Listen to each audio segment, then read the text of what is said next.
unintended consequences of ideology.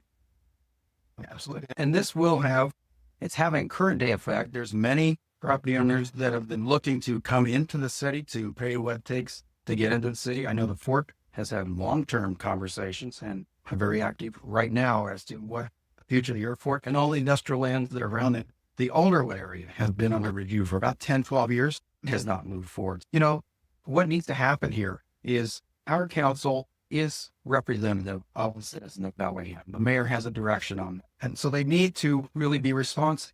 Right. For those of our listeners today that recognize the intensity of this problem, to solve it properly, you need to email the Bellingham City Council and the mayor request that they reconsider the rejection that they make for the Northern Heights Britain Road annexation on September 15th. The next day they come back in a council session, end of Monday. And it would behoove people to show up at 7 o'clock at the council chambers and say, hey, what are you doing to us?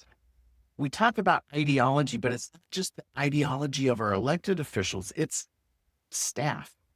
There are staff members on city and county planning who subscribe very strongly to ideologies, and they have latitude in the way that they direct policy. Right. We have unelected officials who are guiding and directing policy based on ideology they were taught in university or their own personal thing. Our electeds come and go, but that planning staff at those levels, those are career people that may be there for 20, 30, or 40 years.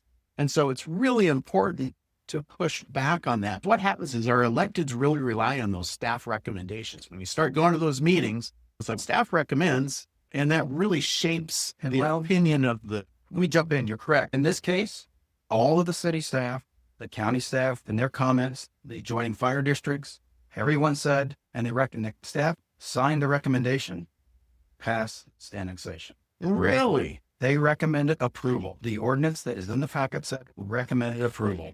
And it was then that afternoon where the message was delivered from the finance department that said, we have a potential shortfall in revenue stream for the city in total next year, about 7-8% of the budget shortfall. And so that lit hair on fire.